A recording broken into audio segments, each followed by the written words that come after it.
afternoon, and welcome to this session on the Los Angeles World Affairs Council. It's offering on the German elections as well as European security.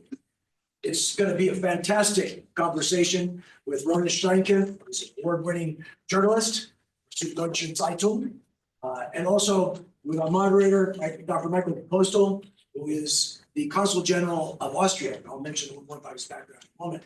But I'm Richard Downey. I'm the president and CEO of the Los Angeles World Affairs Council, and it's really a pleasure to have all of you here. And I should mention, it's not just those of us here. There are about 150 online. So for those of you who are online, there's 45 or 30 here in the room, but many of you online. And I should mention the format for today will be that we have about a half hour of discussion between Consul General Postl and Ronen, but then we'll open it up to all of you here as well as online. So for those of you that have questions, please in the Q&A box, just go down at any time, and Madison Alt will be taking your questions and putting those in when we get to that point. But just to get back to the topic, the world has been changing at a mind-spinning pace for the last couple of months. I mean, you've all felt it. I certainly have. And it's happening not just in our country, it's happening all over the world. And one of those places we've seen in a measurable way is in Germany, in the elections, and certainly in Europe. The Alt for Deutschland party, the right-wing party in Germany, had its best showing since World War II. And that's probably a response. You've seen that trend throughout other countries in Europe, but that's probably a response to immigration policies. But what we're seeing also, Elon Musk endorsed the Alternative for Deutschland party, and J.D. Vance, our vice president, met with the leader of the AFD while he was there at the Munich Security Conference. But we're also seeing changes in our foreign policy that are having a dramatic impact in Europe in terms of the security situation. The very first Secretary General of NATO, Lord Hastings Ismay, once talked about NATO, and he said, NATO as an alliance is designed to keep the US in, the Soviet Union out, and the Germans down. That was how he framed this. But now what we're seeing is now a big change in all this. And we're seeing in Germany, the new incoming chancellor, Merz, is saying that Germany must rearm and that Europe must rearm. And so this, even 3-4 months ago, would have been, whoa, but now people are saying, yes, this must happen. So this is the table on which this conversation is going to be had here.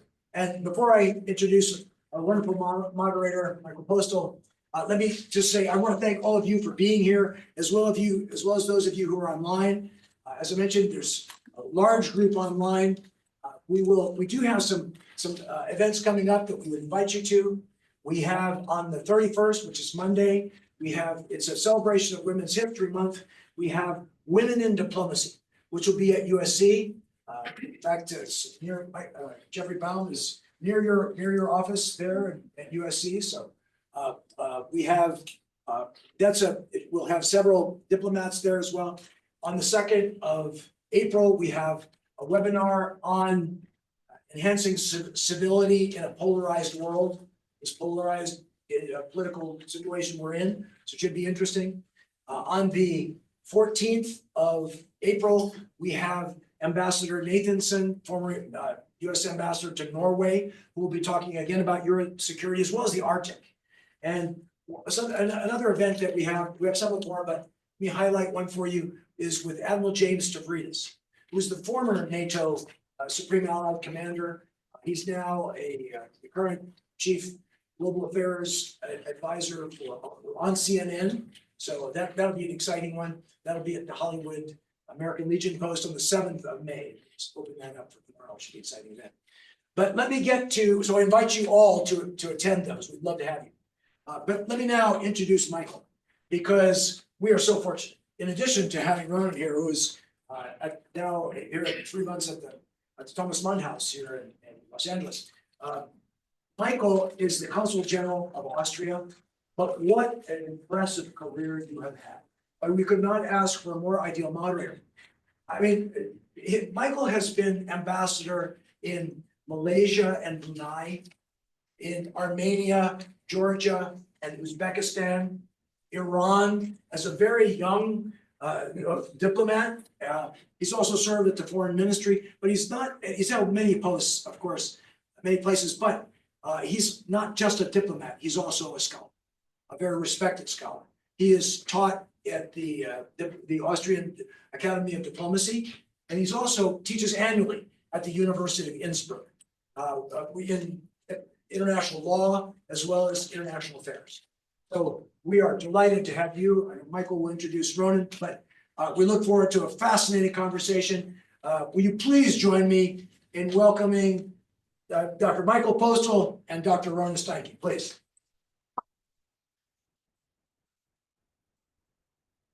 Thank you very much, Richard.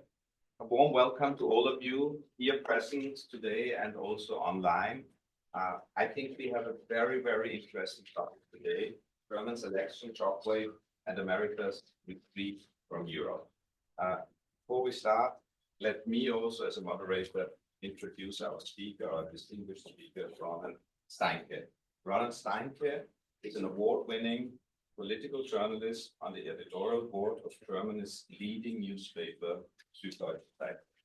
His essays and books have been discussed in The Guardian, Haaretz, Le Figaro, and Asahi Shimbun. After 6 years of investigative research into Germany's domestic intelligence service, known as the Agency for the Protection of the Constitution, Ronen's book on this topic was bestseller in 2023, sparking a wider debate in Germany, and was recently reviewed in the London Review of Books. Ronen was educated in Bucerius Law School, Hamburg, and Stanford University, Japan, Campus Tokyo, and he holds a doctorate in international criminal law. From 2012 to 2013, Ronen was a visiting scholar at Frankfurt University's Institute for Holocaust Research. Since 2023, he teaches at the University of Law. Along with a group of lawyers and scholars, he edits an annual report on right-wing extremism and Germany. Reporting for the Süddeutsche Zeitung, Ronen has traveled the Middle East and parts of Africa. After months of research in Egypt and the US, his account of the story of Mohammed Ali, the first Arab to be honored as righteous among the nations by Israel's Yad Vashem, has been translated into 7 languages and was named Book of the Week by the Observer in 2021. So please welcome Ronen, and you have the floor.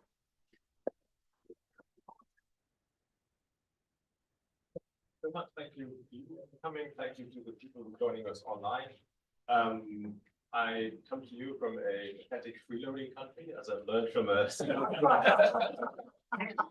very recently. And I come to you about a week before American Liberation Day, that has been coined by the president, who said the tariffs will bring a new golden age for the American auto industry. So I think there's a lot to debate in the next hour. I've been very fortunate these last 6 weeks to be able to speak to academics, to policymakers here in the US about issues of international law, issues of political culture, the way they contrast, the way they connect. I've also been very fortunate to speak to other parents at my kids' birthday parties, to just connect with not just in professional, but also in a normal human capacity to neighbors and everyday Americans. And I really can say that already that I'm fascinated and really, really impressed by the spirit of entrepreneurship, of positive thinking, of like a quick-minded and a witty response to problems, which I hope I can bring back to the other side of the Atlantic once I go back in 6 weeks' time. I think we could use a lot of that in Europe, right? And what I would like to offer you in these next 60 minutes is to bring you some of the perspectives, some of the thinking from my side of the Atlantic, in a time which is not only maybe a crossroads for the US politically, but also for Europe. We're in dire straits right now. The situation in Europe altogether, and Germany as the biggest in terms of its economy, in terms of its population country in the center of Europe, certainly also. We just come out of a snap election. The Germans were called to the ballots at the end of February, and a new government is right now being formed, a new coalition government. The news is that you don't have to completely relearn what you know about Germany. The politics are going to stay more or less in the same lane. The new government is going to be in the center, just as the old government was. It's, I think, not unusual for the electorate to sway from slightly more conservative to slightly more progressive. These things happen, and who knows, maybe in 5 years they'll sway back. So that's not the big issue, I think. That's not the big news. The news is, and it's already been mentioned, the big news is that a hardcore right-wing party, the Alternative for Deutschland, has doubled in these elections. We used to have 10%, which that already was worrying, I would say, if you look closely at this group, and now they've doubled to 20%. And it's part of an overall trend in Germany, in the rest of Europe. I'm sure we'll discuss more broadly also. It's part of a trend that this new brand of right-wing populism is just going in one direction. It's just growing. And there are hardly any examples of them going down. So if we compare today to 20 years ago, all of our European neighbors and within Germany also all of our regional parliaments, they've all seen this new political group entering parliament and growing with every election. This is a very worrying trend. Yeah, and maybe gives us some things to talk about. Wonderful, thank you. Now let's turn to the relationship between Europe and America, and to the second part of our discussion. So, is there a retreat of America from Europe? How do you see that as a German? Yeah, well, if I listen to politicians, I think there is that retreat. I mean, it's not entirely new. Obama was famously spoke of the pivot to Asia, so it's not as if we're unprepared for this. But it's accelerating, and it's becoming more and more tenable, more and more concrete that America is retreating. In the situation of Ukraine, that's really the most blatant example. So, my perspective, the big story, or the story of NATO, Europe for centuries was the headquarters of some very aggressive empires, as we all know. The French, the Brits, who controlled India with an iron fist, Belgians, the Dutch, who controlled parts of Southeast Asia. So in Europe, you had a small neighborhood of very, very aggressive and very, very hungry to conquer empires.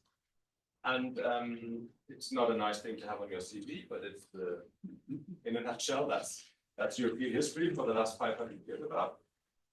And after the Second World War, the Americans saw it, rightly, I would say, as their own best interest to keep that continent under control to some degree, to keep a foot on that continent even after the Nazis had been defeated and after the war had been brought to a close. To stay there, to keep a presence with soldiers, and also to have contracts, to have binding deals with all of the European countries. This is NATO. To have binding contracts that make sure that whenever one of those countries buys a tank, Washington knows about it. And whenever somebody hires another 1,000 soldiers, Washington knows about it. Whenever people do any maneuvers, there's always an American general who's in on those calls. So that's I think that's a wise call, and it's not an act of charity. It's an act of foresight and of also good business practice, because it also meant that the influence of the Soviet, also very power-hungry empire was stopped or was countered.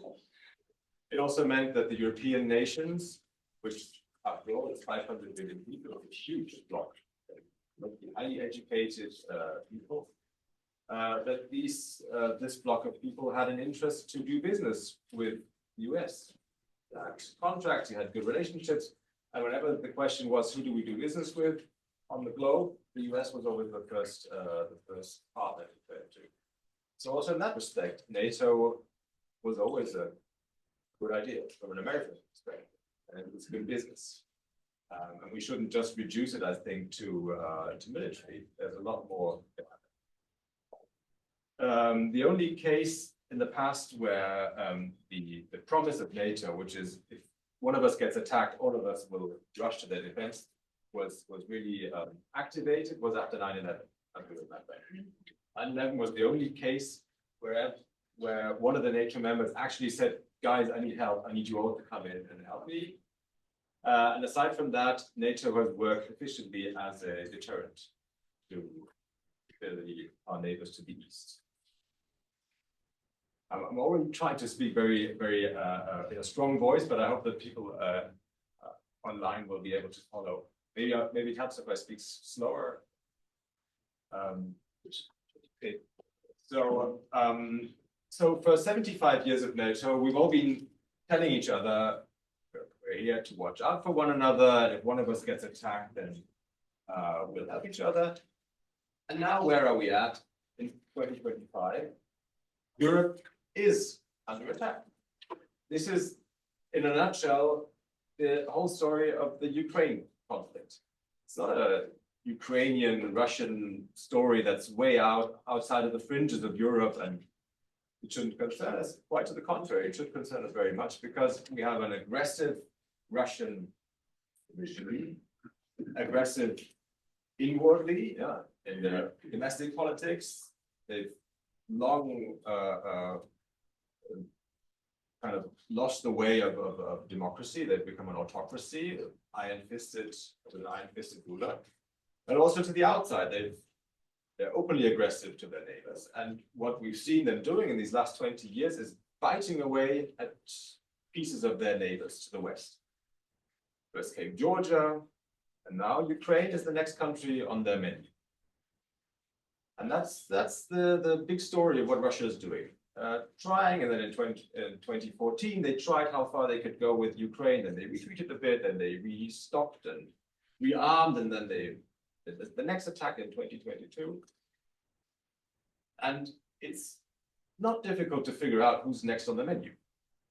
Next, probably Poland or the Baltic countries, which is a small group of three countries of the Baltic Sea, which are very, very concerned that they would be seen as a snack by Russia. And that's the situation we're faced with. And the question from a German, from a European perspective, and I think more or less it's a consensus now within the European nations, is when the question is not do we stop them? The question is, when do we stop them? Do we stop them now that they're still outside of the borders of the European Union? Or do we wait until they're actually inside, maybe in the Baltic countries or in Poland? And the consensus right now is no, it stops here. We help Ukraine defend this frontier, this eastern flank of Europe. And we hope that that stops Putin. And if we let him, or the whole Russian regime, if we let them taste blood and have this impression that there's something to gain from this politics of fighting away your neighbors, then they're not going to stop by themselves. And what's the situation now with the United States? Well, the United States, for the last 3 years, were at the side of Europe, and we're at the side of Ukraine, and they more or less share this consensus that it's important, and it's also good business, and it's also in the interest of Western democracies and Western countries to stop Putin from marching through to Warsaw or to Romania to other European countries. And now, not anymore. Now we've seen Trump and J.D. Vance in this famous Oval Office scene where they were making fun of Zelensky for not wearing a suit and tie in a situation of a war. We've seen them openly saying that they're not going to take sides, which is an obscene statement. If you have a clear attack by an aggressor against a victim, it's not morally excusable to say you're neutral, in my opinion. And it's big news. It's big news for us that the US see this as a conflict that they're kind of not a party of, that they don't have to take sides in. The level to which Ukrainian and European defense relies on the US is high. US intelligence sharing is very important, just because the CIA has 50 times the budget of, for instance, the German foreign intelligence service. So this huge apparatus is very valuable to have, and to have as support for Ukraine and for the rest of Europe.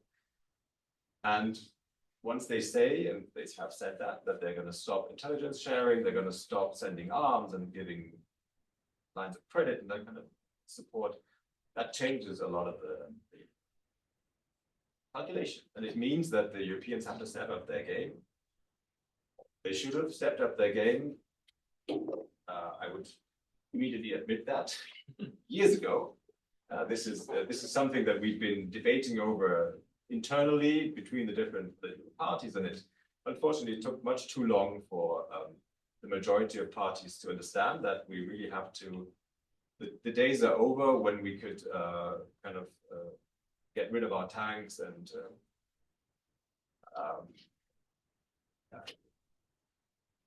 kind of save money by having smaller armies. Those days are over, and that's what we're seeing right now. So the new German coalition, which is going to be led by a conservative, after there was a social democrat, like a center leftist, and before that there was also a conservative. This new coalition has vowed to step up and to increase defense spending by a huge degree. So we're talking double, we're talking 3 times, we're talking 4 times previous budgets. It's going to be very big, and everybody's on board as far as I can tell. If you disregard maybe the extreme right, which we have to talk about more, I think, and also maybe the extreme left, but in the center, whether it's the center left, the center right, whether it's the Green Party, whether it's the Free Market Party, they've all understood that that's what we need to do. What does that spell for the American-European relationship? It's very bad. If in a situation where you're under attack, and for the first time in a generation, you really feel that your future is on the line, people who you always considered your, I won't say friends because that sounds like childish, your partners, yeah, your business partners, your political partners, they're kind of nowhere to be seen, or they've kind of retreated.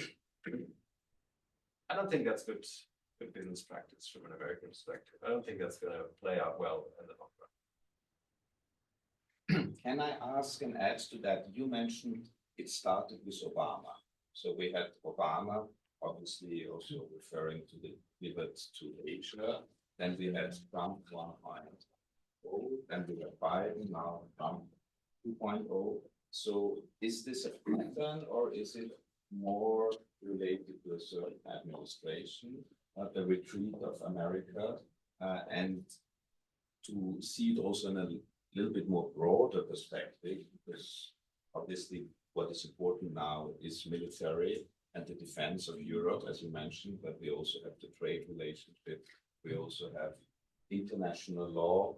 You're an expert in international criminal law. So is there a retreat also from international conventions? Is that something that separates America from Europe, or does it separate America from the rest of the world? So that would be of interest. And secondly, you mentioned also the new incoming chancellor, how you would see his rapport vis-a-vis the Trump administration. We all remember Angela Merkel, a very strong personality who spoke Trump 1.0, and the AfD, last but not least, they also have contacts with the US administration, if I'm not mistaken. The head of the AfD met J.D. Vance at the Munich conference, but not the current chancellor. So I would be interested in those areas. So first of all, I mean, the pivot to Asia, it totally makes sense. I'm not going to deny that that makes sense if you look at the globe and you look at the way that the Chinese are also behaving a lot more aggressively, a lot more outward looking than they were a generation ago. Makes sense that you have a limited amount of soldiers and of resources to direct some in that direction.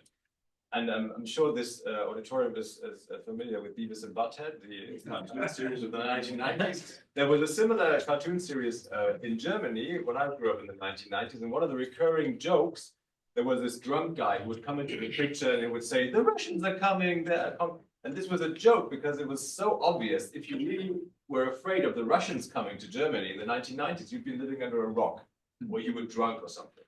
So that just shows you that, okay, we were all living in this impression in the 90s and in the aughts that the Soviet scare is over. We're living in a new time. The Russians are a bankrupt country. They were a bankrupt country in the 1990s. They have resources, they have oil and gas, but apart from that, they don't have much to offer to markets. So they will be grateful for any cooperation they can get with us. They will be grateful to any business that we can do with them, and they will behave like nice business partners. That was an impression that, well, many of us had on both sides of the Atlantic, and that we've woken up from. In Germany, there was a time when there was already a realization of the new reality in the political sphere, and at the same time there was still the rhetoric was still like in the 1990s. So I get to sit down sometimes with the heads of the German intelligence services, and for years they have already sounded like cold warriors, telling the journalists, the Russians have bought another 100 planes. The Russians have bought another airport carrier. The Russians are rearming. So nobody in the administration, in the political elite, in the German military was entirely surprised, at least for the last 10 years or 15 years, probably. And yet, to the outside and the diplomatic sphere and also the business world, Germany was still doing business with Russia, buying their oil and gas, to the displeasure of some of our Eastern European neighbors, because not out of naivety, but out of pure egoism. The Russians were willing to sell us oil and gas very cheaply. This was great for Germany's economy. Germany based a lot of its business model in the aughts and in the tens on cheap energy from Russia. When all around us, countries were faltering and there was the financial crisis and the Greeks and other countries were in big, big trouble in Europe, Germany was there with the best credit ratings, like a blessed country in the middle of Europe. And the reason for that was that we had this lifeline to very, very cheap energy from Russia. So for a time, for about 10 years, there was this phase where we were on the one hand profiting from Russia, and on the other hand, I don't know, turning a blind eye. Yeah, maybe turning a blind eye, but not out of naivety, but out of greed, I would say. So that's over, but that was the, I don't know, I kind of departed from your question. But that's fascinating. Okay. It's an important issue. How would you see the new German administration, both, let's say, within Europe, because as you mentioned, Germany plays a strong role in Europe. Will there be a strong Germany in Europe? Will there be the cooperation with other European countries? And how would you see also maybe, because we have somebody from the UK also, and it's an important point also vis-a-vis Ukraine and Russia, Europe and the United Kingdom. And then a new incoming chancellor, how would you think will he position himself vis-a-vis the United States? Yeah. So Europe is a bloc of 27 countries that are linked by lots of contracts and help one another. Yeah, help one another. That's the European Union. 500 million people, multilingual, highly skilled. It's a big bloc in international economy. If you break that up, if you have 27 countries, they're all like speaking different languages and they're not cooperating, then that's a lot less valuable and a lot less interesting for international trade. So it was bad news when our British friends left this club. It was bad news for Europe in any case. It meant a significant weakening of Europe in terms of economy, also in terms of military. The United Kingdom, with a permanent seat on the Security Council of the United Nations, with its nuclear arsenal, it was a very valuable member of the group. And there are some within this European club, some particularly right-wing parties who want to continue this trend of kind of deteriorating the club, breaking it up into little chunks and going their own way. That is bad news, I would say, for Europe, because the globe is not getting any more comfortable and any more quiet. With what we just spoke about with the Chinese and with the Russians, it's, I think, a good idea to stay together. And one of the first signs of this is what we've seen right now with the debate about tariffs. Of course, Trump would prefer to negotiate with individual European states about tariffs. It's much more nice to speak with little Austria, you're big, but than to speak to the European Commission that speaks for 500 million people.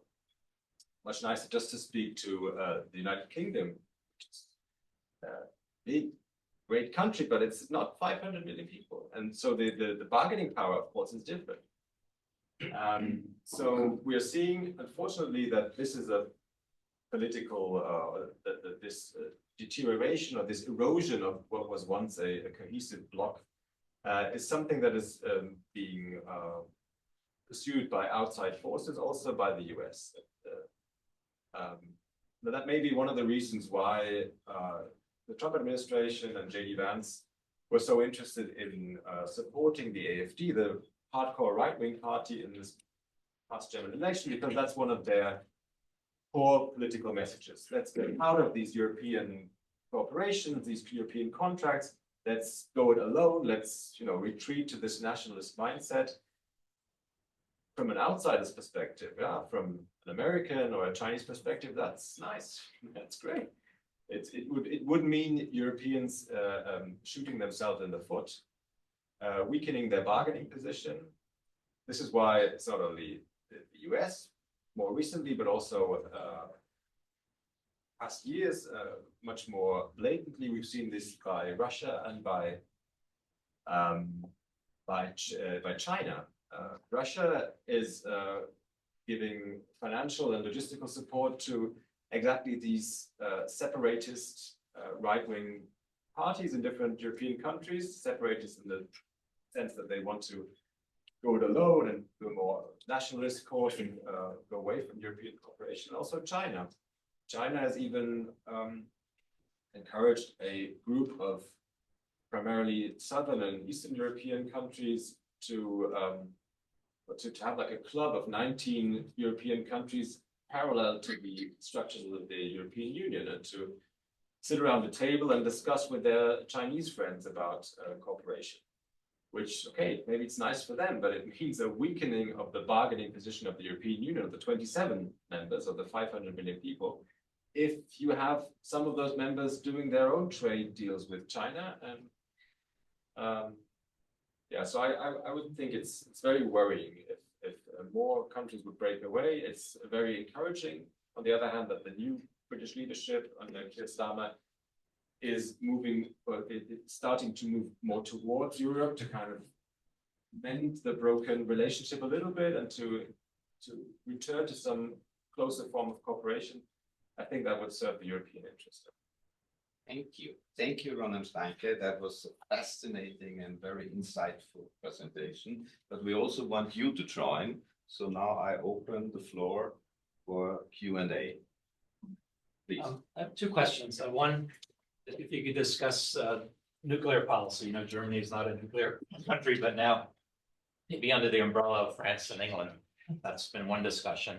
And the second is the UN just going to break apart? I mean, the United States put that thing together, and now they're not really part of it anymore. The United Nations as an organization, is it just going to fall apart, do you think? First of all, the nuclear, I mean, the question behind the nuclear armament of Europe is a bigger question. It's the question of European defense, because in terms of economy, we're more or less one bloc, as I've said, and we negotiate together, but in terms of military, not so much. Everybody keeps their tanks to themselves, and everybody keeps their nuclear arms to themselves. And it's always a tricky debate whether you want to share this, and do you want and do you not, and who's going to be in charge. And so NATO helps a lot. Maybe that's not something that we can rely on in the future. To have a European nuclear bomb is something that is currently being discussed. I don't see it. If we don't have a European command structure, if we don't have European generals, we just have national generals who sit around a table. Ultimately, it's not going to work unless you agree on somebody deciding when to pull the trigger. And so I think we should start that debate on a more basic, on a more simple level of maybe having armies merge. I think for the Baltic countries, for instance, there are three countries who share a lot of interests and who are neighbors and who are more or less the same size. It would totally make sense to try and merge at least some parts of the army chest that are also in other parts of Europe to have a more cohesive defense. And as for the United Nations, well, that's a whole new dystopia that you're introducing to this table. I mean, the NATO to be dismantled and to erode is one nightmare. The United Nations, which is again not a club of friends. People sit around tables to discuss, to debate, to air their grievances. Is better than people not sitting on a table. That's the whole beauty of the United Nations. It was created by the United States, and everybody on the Security Council is a victor of World War II. So it's antiquated and out of touch in many ways. And now the United States is voting with Korea and other countries, Russia. I'm just wondering, has it lost its effectiveness in your opinion? So I share the criticism of the UN Security Council. Yes, this UN Security Council is this. It's like frozen in time. Like 1945 went on forever. It's the five victors of the Second World War. Luckily, Russia and China are a minority of two countries that went authoritarian and super aggressive. Could have been worse if others had this status of, say, Iran or something like that, of permanent member. But still, it's obviously it's antiquated and it's unfair to African countries who are not represented at all in that small club. So yeah, I'm not alone in calling for reform of the United Nations. I think that's something that mostly academics dream about, and then the diplomats tell them it's not possible because the United Nations, the current 5 permanent members would never agree to any new deal that reduces their current advantages over other countries. But altogether, I think the United Nations is something worth defending more than it's worth attacking. To have a situation where every September you get to sit down with be it the North Koreans, be it the Iranians, or be it other regimes, to have a situation where you sit down around a table with coffee and biscuits and do some diplomatic talking is in any case well. I mean, maybe to add to that, and I think from a European perspective, the United Nations is the only international institution that is globally. And therefore it's important. We know that there are flaws. We have to work on that. I think there are a lot of ideas also from Europe and other countries. But even in the last 2 or 3 years, when there was a veto in the Security Council, you had the possibility to bring the topic to the General Assembly. And that meant that each and every country in the General Assembly could voice their opinion. Everybody could hear it, so you can listen what all the countries are saying. And then the voting of the General Assembly, also not being legally binding, but gives also a clear indication how the majority in the world is viewing things. And I think that is very healthy. So that's just to add and to underline what you have said. Yeah, I'd like to, hi, I'm Jim Thompson, formerly of RAND. I'd like to introduce a couple of sort of ancient perspectives because I've been in the business of dealing with NATO for longer than I'm going to tell you. So one is on the perspective of what is the United States view toward European security, and particularly view toward what the Europeans are doing. It's not Obama. This goes back to the very beginning. The Americans have been unhappy about European contributions from the beginning. The Americans started the mutual imbalance force reduction talks in the 70s to hold off the people in the Congress who wanted to pull forces out of Europe because the Europeans weren't spending enough money. And that's been that way. And moreover, all during this period, the Cold War period, except for the 90s, administrations basically were holding off people in the United States who wanted to pull American forces out of Europe, partly because they didn't believe in the mission, and partly because they felt that the Europeans, to use Donald Trump's words, were laughing at us because we were done a deal with them where they were taking advantage of us. So that's not new. It came back. It was a period of time in the 90s when that was not so important, but it came back in the 2000s with Bob Gates saying it's necessary for Europe to step up now. They need to do more, and they did, and they didn't really react to that, as you, I think, have already laid out it quite appropriately. The second thing I want to raise is some skepticism about what the Germans are really going to do on defense.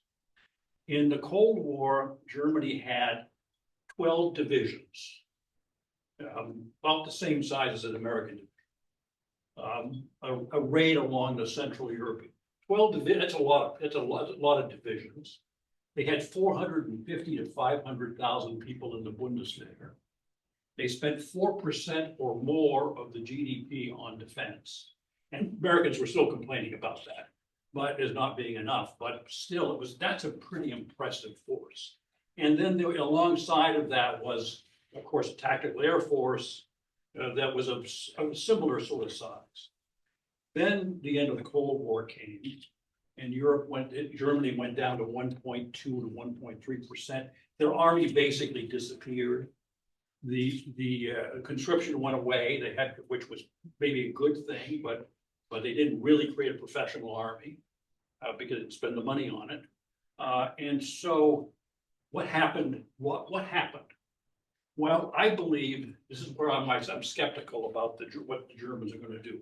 I believe that Germany became addicted to social spending, and that when it comes now to say we're going to increase, I'd be really surprised if they went back to 4% GDP. But if, let's say they went to 3% GDP, I'd be very surprised where they're going to get that money. Are they going to get that money? I do see they're getting rid of the debt break. Are they going to get that money from social spending? I doubt it. They're going to get that money by raising taxes? I doubt it. I think, in fact, what they're going to get that money is by not spending. And will not, because they'll just, maybe the war in Ukraine will calm down, something will happen, and they'll sort of take a breath, and they'll take another piece to it.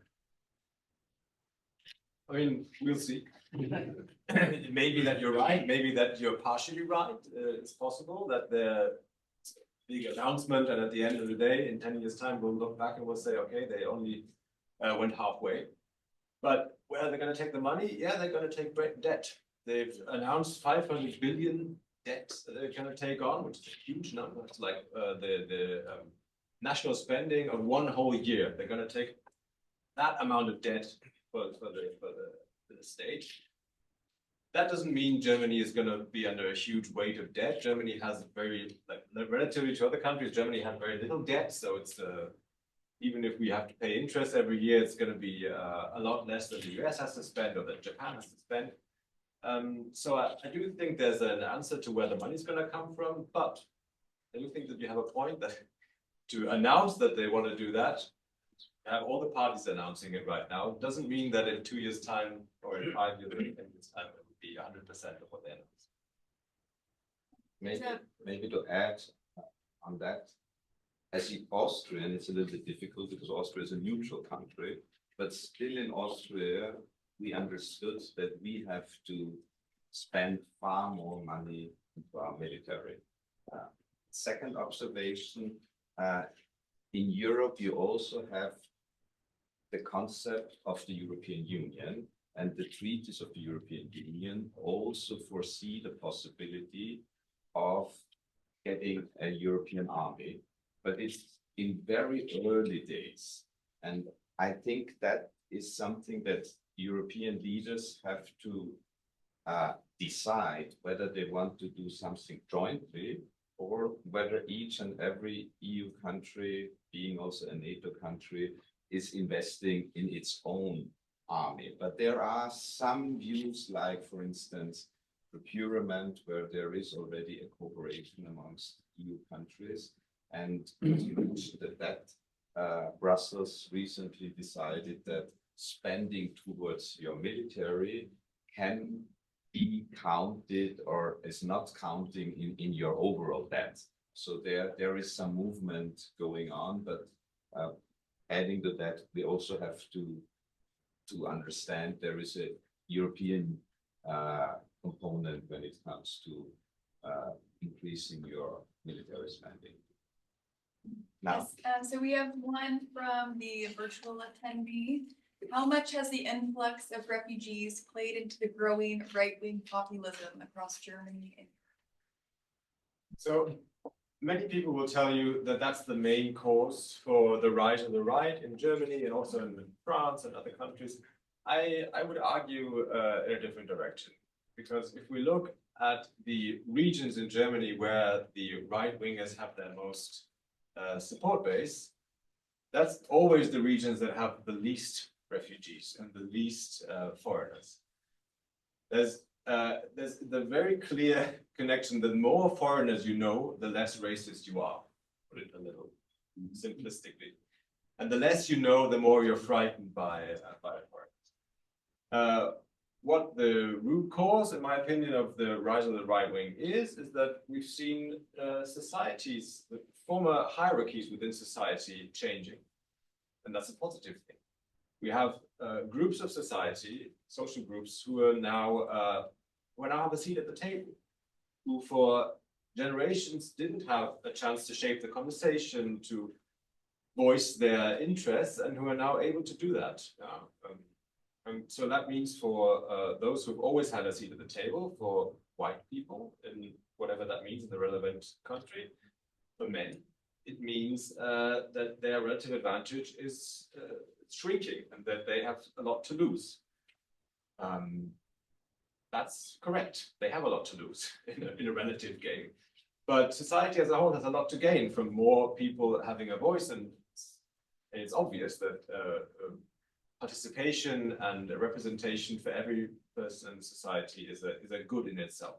So that's the situation we're in right now. We have parties in all of Europe who play to that grievance of that group who's always had a seat at the table, and who tell them, we're able to turn back time to make Hungary great again, to make Austria great again, to make France great again.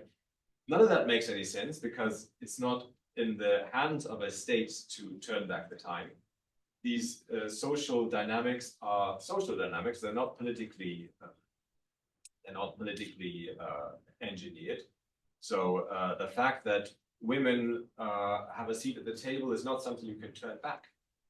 It's something that has to do with education, with mentalities, with social progress that has been fought for, and it's not going to be given up by the women, and rightly so, and also other groups in the society.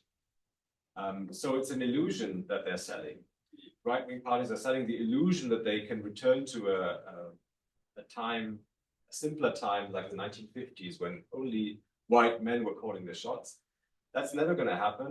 And what they can offer, and what they do demonstrate to their audiences, is they can at least humiliate the minorities. They can at least insult the minorities with impunity. So that's what they do, day in, day out. That's what they do with a great bravado, social media, provocations. Unfortunately, it works, at least for this particular demographic that it's tailored to.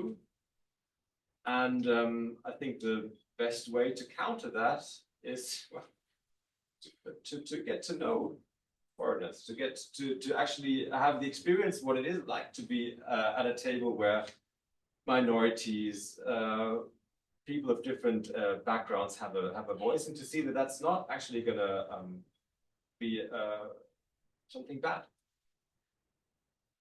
Maybe a slightly different view on those issues, but I think that's okay. I think that foreigners play a role, and it started in 2015 when we opened in Europe the border, and there was an influx, an uncontrolled influx of foreigners.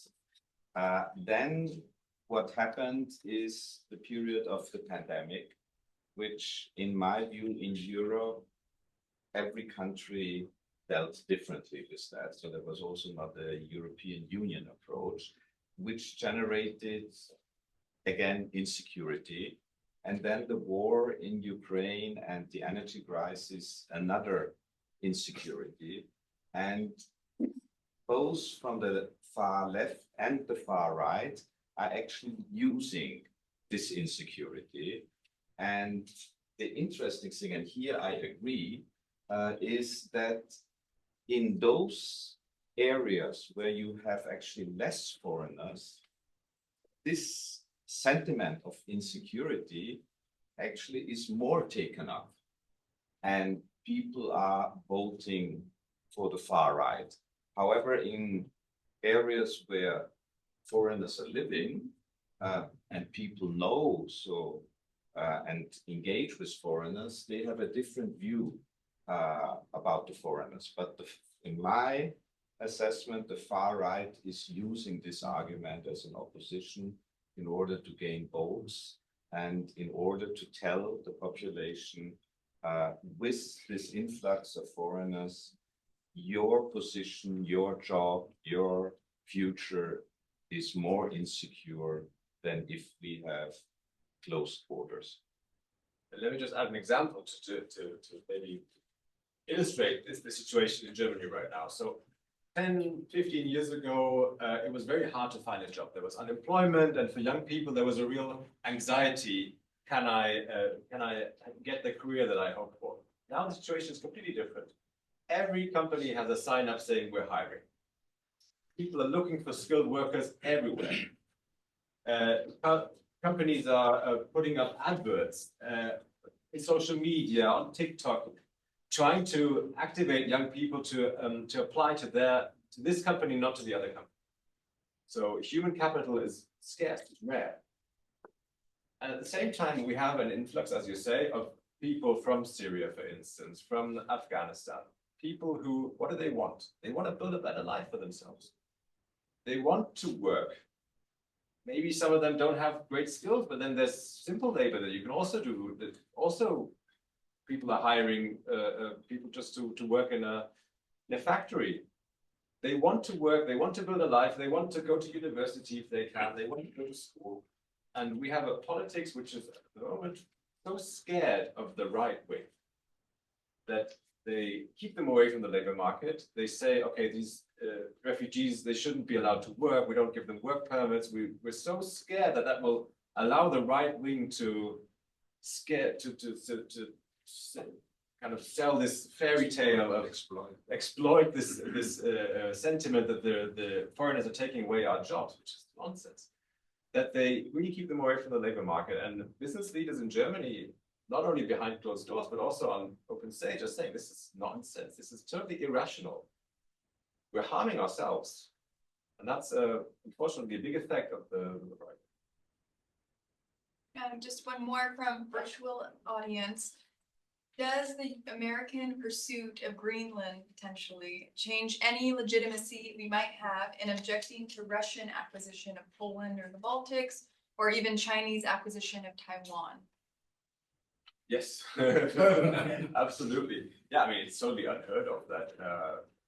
And Denmark, which is the country to which the territory of Greenland belongs legally, is a NATO partner. So this is a totally new tone that we're not going to get used to, I hope. The charming response by Denmark that I heard was that we can exchange it for California. But California can become Danish. I think that's a basis for. That's good. We can negotiate that. And I think to add on that, we had recently elections in Greenland, and the incoming, both the outcoming and the incoming administration that actually has a strong view on that issue. Yes, let's take. Hi, my name is Ani Garcia. I'm a high school sophomore, and I had a question in regards to AFD and EU relations. So if the AFD continues to rise in power, what potential impacts might that have on Germany's relationship with the EU, particularly in terms of economics and artificial intelligence policies? So any cooperation with other countries and for artificial intelligence and for the research in general, cooperation is key. It's not something that you can do just in one city or in one country. For any cooperation, the rise of the right is spells bad news. What the right wingers in Germany, but also in France and other European countries always want is to have border fences and to speak only in their language and get rid of all these English stuff and just to speak French and just to speak German. So for all that, it's really not greasing the gears, but it's doing the opposite. It's putting sand in the gears of the economy. So we're heading towards challenging times. Maybe to add to that, it's not only, as has been said correctly, in Germany, it's mostly all over Europe. And you have it in the national parliaments in the EU states, but you also have it in the European Parliament. You have right-wing parties assembled. The good thing, in my view, is that if they are in parliament, they also have to voice their opinions on every issue that society is discussing. And the people who voted them in will also hopefully listen to their opinions and also make their own opinions. So which are the parties that represent actually what I want best? So parliamentarism is a good thing in order to really understand what are in essence the views of those parties. It's not only the election cycle, but also the daily work in both the national parliaments and in the European Parliament. One last question. Oh, Yes, sir. I have, Please, I please, have, Michael. I have two very quick ones. First, to go back to immigration for a moment. Do you think that issue has contributed to the fraying of the cohesiveness of the EU? And secondly, with respect to your ongoing conversations with senior military officers, do they ever include you in their group chats? I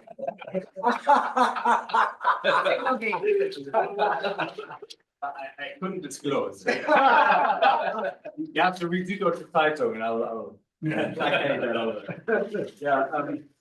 so the issue of how do we deal with immigration is indeed one that has split even conservative, even like middle of the road parties in Europe. So we've had the example of our Austrian neighbors who had a government led by a conservative Chancellor Kurz, and Germany also led by a conservative then Chancellor Merkel.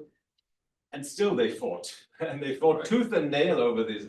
And there was a huge tension, even within the political camps, even the conservatives within Germany, who you would think are a more or less homogeneous group, but there was infighting that cost enormous energy. Not to mention the debates that we have with our neighbors in Poland, the previous government there, which was right-wing and hardcore right-wing populist, the government in Hungary, the government in Greece, in Italy right now. So it's a very divisive topic, and as I've said, I would encourage us not to see the immigrants as the divisive issue, but I would encourage us to see this right-wing rhetoric as the divisive problem. And I think we should get over that, and hopefully next time you invite me, I'll have good news to report.